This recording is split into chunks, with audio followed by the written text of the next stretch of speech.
A huge shout out to Billy Kills for supporting the channel on Patreon. Anowon the Ruin Thief versus Verazol the Split Current, Ghalta Primal Hunger, and Narset Enlightened Master. That's a pretty good start for us, so I think we're going to keep that. Just a tap land from our opponent on turn 1. We will get down a tap land of our own. We've gotten into another cheap rogue. The deck is rammed full of cheap rogues because we just want to keep playing them and throwing them sideways. And apologies if the client still looks a bit weird, it won't maximise for some reason.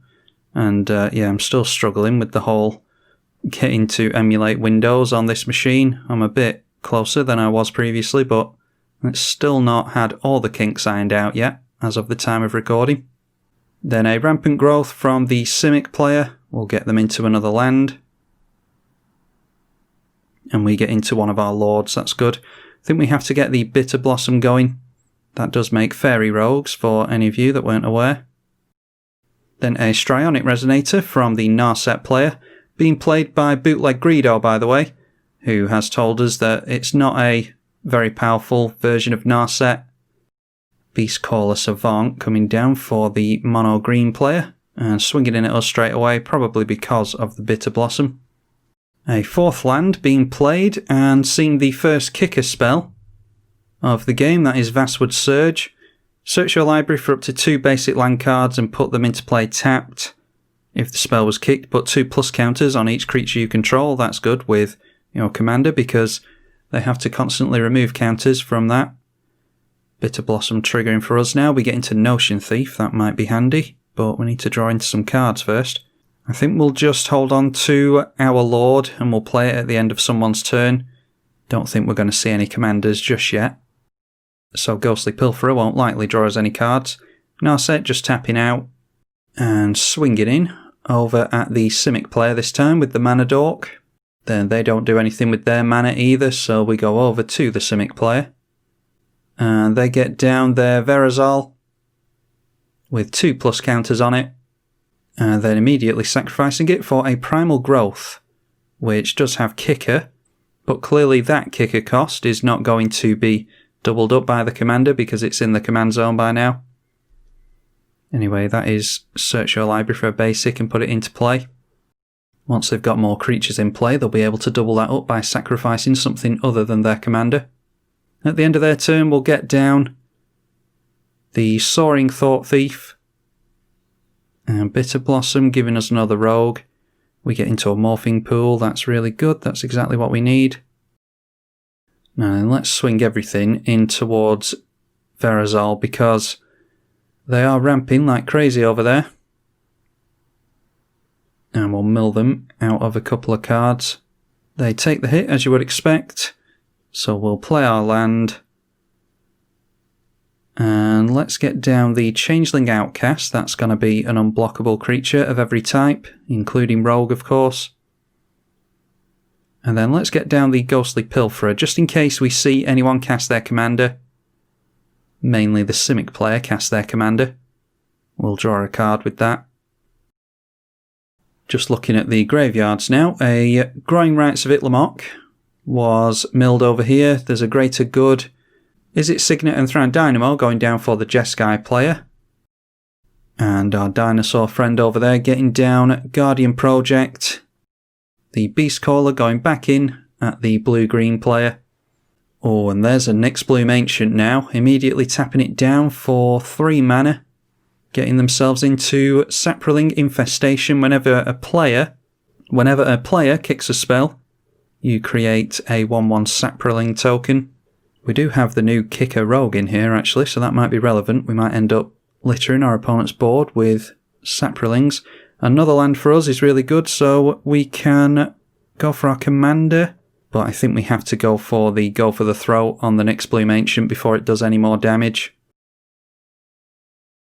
And again, we'll turn everything in sideways towards Verazol. Mill everyone for 2 again. So that means that all of our rogues get a +1 buff now to their power, because Verazol does have 8 cards in the library, or in the graveyard even. After that we'll get down the Death Toucher, because that'll be a nice blocker for us. Don't think we'll come up against any haste, but you never know. Now it's Assemble the Legion from Greedo. And tapping out for a Genesis Hydra. X is only 3 there, so they're not going to get anything. They're only 1 away from the Gore Claw. But yeah, not very lucky with the land drops there apparently. They'll draw a card from the Guardian Project at least. And that got them into the land that they needed, so if they'd drawn in a different order, they would have been able to get that Gore Claw. At least being able to play the Uvenwald Tracker for some fight. And that again will draw them a card, keeping them at 5 in hand. Now the Simic player is tapping out. It might be that we see their commander here. That's exactly what we see, so that draws us a card with our Blue Spirit, which is a land to make for next turn. And that came down with 8 counters on it. We're not going to pay 2 into the Pilferer. That's for the late game really. And another unblockable rogue for us, which I think we'll be keeping hold of at this point. Let's get down our commander, I think. Because I think we're definitely in board wipe territory, so I'm not going to get down the Slither Blade. Let's take the Changeling Outcast in at Simic. The Lord in at Simic. The Ghostly Pilferer can go in at Greedo. We'll take a Fairy Token in at Greedo and a couple more in at the green player. So everyone taking a hit, and everyone will get some mill on the go. And with all that mill, and it was a lot of mill considering all the damage, we only hit 1 creature, a Wood Elves, from the green player. Got rid of a Rite of Replication from the Simic player at least, so that's good. Assemble the Legion beginning to trigger now. That'll become a bigger threat as the game progresses. And there we go. Yeah, told you we were in board wipe territory. A time wipe. So now, this is going to be a really good test of the deck to see if we can actually, recoup our losses from here. A Swiftfoot Boots from the green player. And Verazol tapping out again. X is only 2 here because they have to pay all the commander tax. I think that's the 3rd time they've had to cast their commander now. Still comes in with 8 counters though, because it only cares about the amount of mana that you've spent to cast it. That does include commander tax, of course. So let's go for the Slither Blade here. No land for us, unfortunately. We could go for Zareth next turn though. I think we just hold up Notion Thief here. Assemble the Legion. Now has 2 soldiers under Greedo's control, and then they go in for Chromatic Lantern. Then a Mirrodin Besieged. That's interesting, so they've obviously gone for some kind of good stuff value deck of some kind. Don't think they've got many artifacts in the graveyard. And just looking through the graveyards here, I don't think we've got any creatures that we need to worry about. Cross and Grip, speaking of worrying. Cross and Grip ignoring the Assemble the Legion and going for Mirrodin Besieged. I think they named Phyrexian on that. Yeah, they did choose Phyrexian on that with hardly any artifacts in the graveyard, so not sure what the plan was there. Obviously Greedo can shed some light on that. Now the soldier going in at Ghalta. And I don't think there's any creatures that we want to reanimate over here either. From the green player. What about the Simic player? We milled them first, so they should have more stuff for us. Just a bunch of lands, really. Oh, there's a Nyxbloom Ancient. Yeah, I forgot about that. So we could reanimate the Nyxbloom Ancient with Zareth. We'll just have to turn an unblockable creature sideways, or maybe we can just bounce the Fairy Rogue. And the green player continuing to just pass the turn. They're not having the best of luck with their mana, apparently. Now Verazol is tapping out near enough again. They've got 2 mana held up, so they might have counter magic. A Field Research, and this is kicked. Draw 2 cards. If it was kicked, draw 3 instead. They'll draw 6 here, thanks to their commander copying it. So we'll allow the copy to go on the stack first. This is the perfect opportunity for us to go for Notion Thief. So let's just keep our fingers crossed and hope that it lands. It does. See if anyone's got removal for it. Well, we draw some cards there. And we draw some cards there. So 6 cards drawn in total there, thanks to our opponent. And we keep them off of cards at the same time. Saproling Migration gets them into some Saprolings. That wasn't kicked. And as punishment, they are going to come in at us with a 6/6. We'll just chump block there. Yeah, it doesn't have trample or anything, so I don't think we need to worry about taking commander damage, because that'll get really big over the course of the game. Alright, now we've got a bunch of stuff. We got into Animate Dead as well. That's good for the Nyx Bloom Ancient. That comes in untapped, so we'll get that down, obviously naming Rogue in a Rogue Tribal deck. Got the Thieving Skydiver as well, actually. First off, we'll go for Animate Dead for ramp and grab that Nyx Bloom Ancient. And now we've got triple mana on all of our lands. So I think we go for the Agent of Treachery. We could go for the Guardian Project, but I think I'd quite like that Assemble the Legion. Doesn't seem as though it's going to have any removal pointed at it. So it's going to get us some good blockers into play.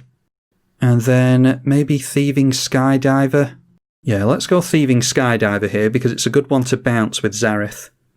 We'll put 3 into X. And I'm just going to take away that Strionic Resonator because I'm worried about what it'll do for our opponent. Not sure what their aim is, but I don't really want to be on the receiving end of it, even if it just copies Narset. Then we'll turn in sideways, in at the Simic player again. They've got the most mana. They seem to have a lot of card draw, so if our Notion Thief gets removed, then they're going to become a huge threat.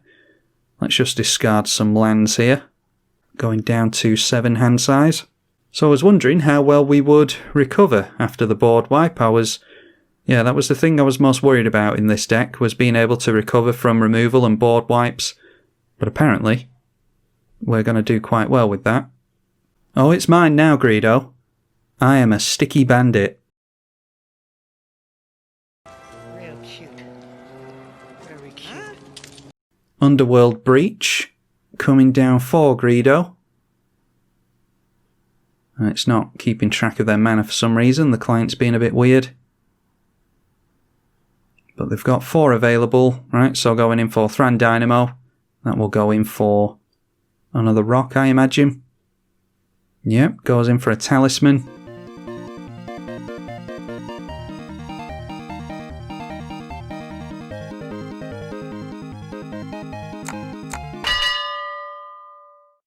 And that's the end of their turn, so Underworld Breach will be sacrificed.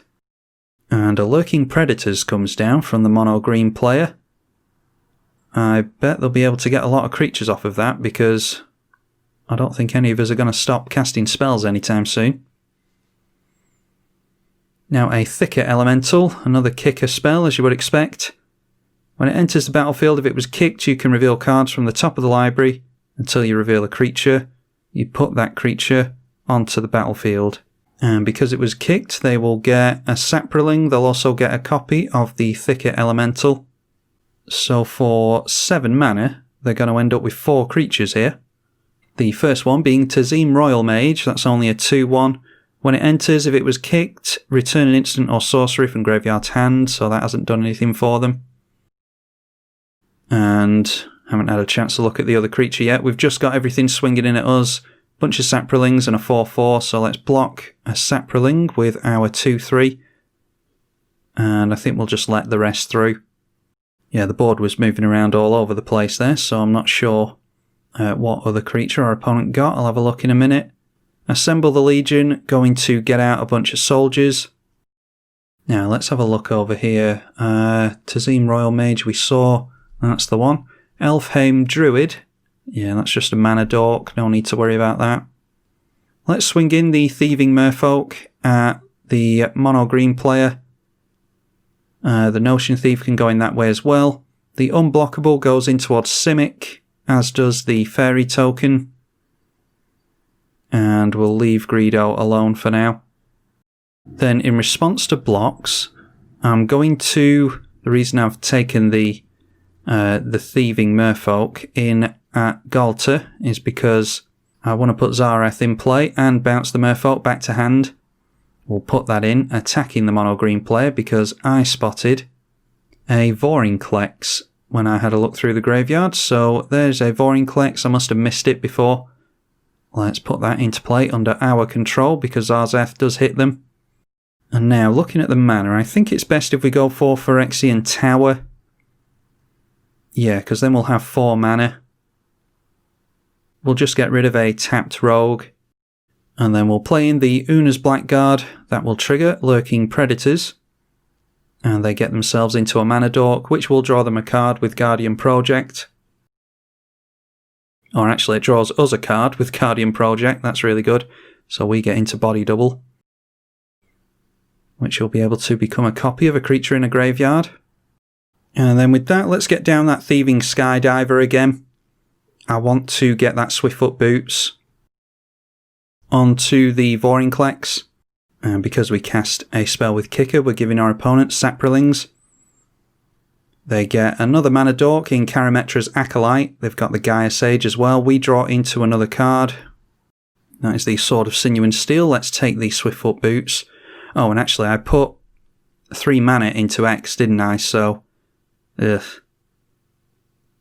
I don't know if I could have left a mana floating, actually. I don't know if I might have tapped wrong there. I don't think I could have left a mana floating. So we're not going to be able to put the Swiftfoot Boots onto the Vorinclex like I wanted to. Anyway, have to discard down to hand size. Let's get rid of a Creeping Tar Pit. I think that's going to be too slow. Same with Pestamite. I don't think that's really doing anything for us. We'll get rid of Nimana Sky Dancer as well. That's a new one from Zendikar. We've drawn into some really good stuff now. Coat of Arms might be exactly what we need to end the game next turn because we'll have Assemble the Legion triggering, hopefully. Narset, Enlightened Master coming into play and triggering the Lurking Predators again. And they whiff with that this time. Let's see what they are revealing anyway. It was Kodama's Reach that time. And that's what they've revealed to us throughout the course of the game. Putting all of their lands to sleep over there to the Vorinclex. In for a Smothering Tithe. That should keep them in mana. Smothering Tithe doesn't care about Vorinclex.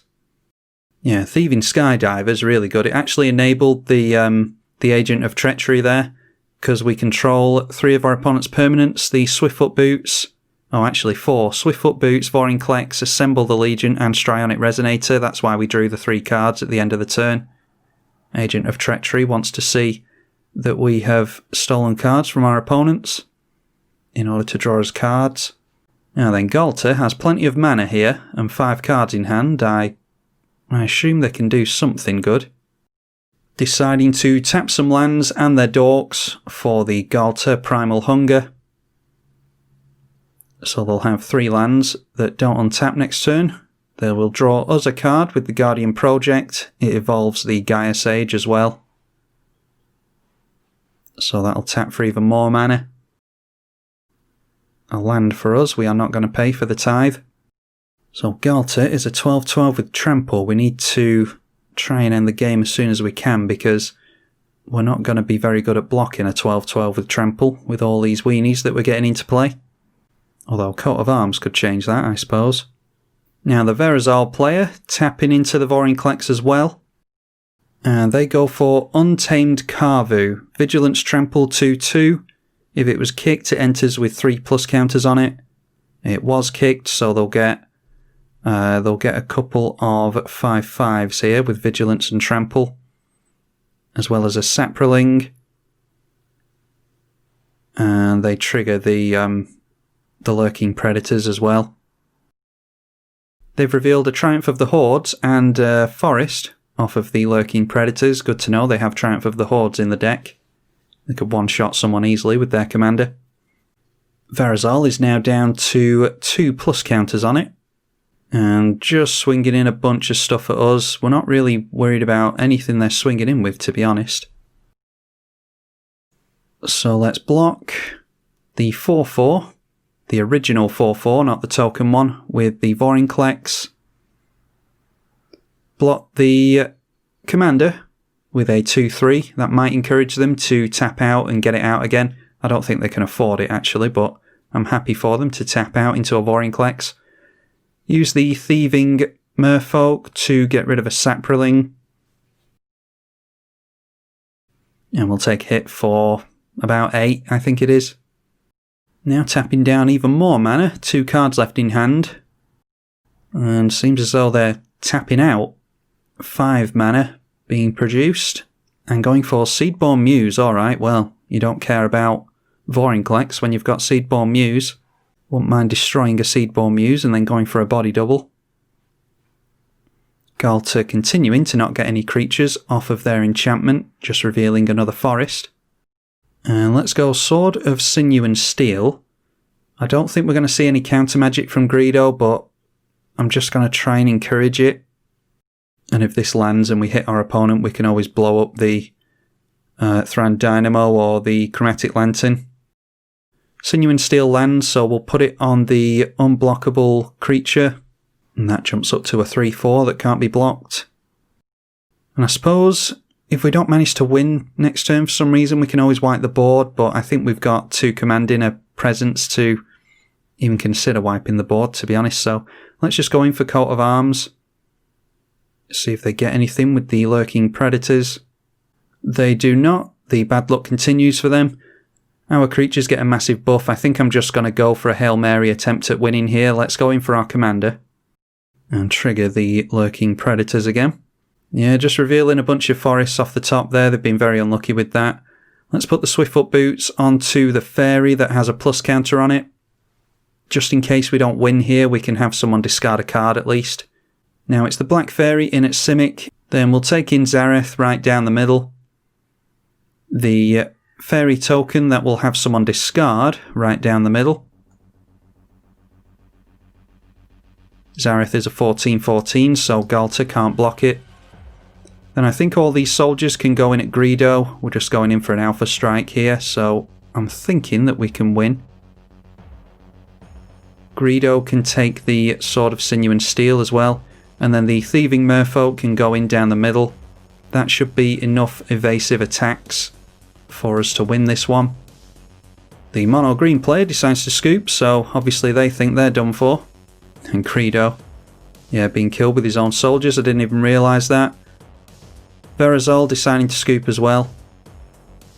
So Greedo is just going to play it out and see if he can actually survive this one. It's noteworthy that Greedo has mana, thanks to the Smothering Tithe, so might be that they have some kind of fog. Not likely in Jeskai, but should really wait for combat to finish.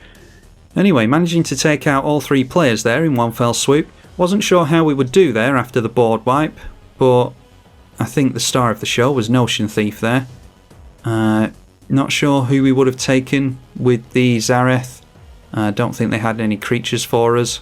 But yeah, I think Notion Thief kept us in it there. I'd be intrigued to play a game where we see removal and board wipes, and I don't get into Notion Thief. I think we'd have to rely on Anowon to draw cards, and as we saw in this game, you're not necessarily going to mill a whole lot of creatures with Anowon in play, so maybe this was just a one-off good game and we won't actually manage to keep ourselves in cards that often. I'll have to play it again. If you all want to see another game from this, be sure to leave a thumbs up and comment to let me know, and hopefully you all enjoyed it. I'm tribalkai on the EDH channel. Thank you for watching.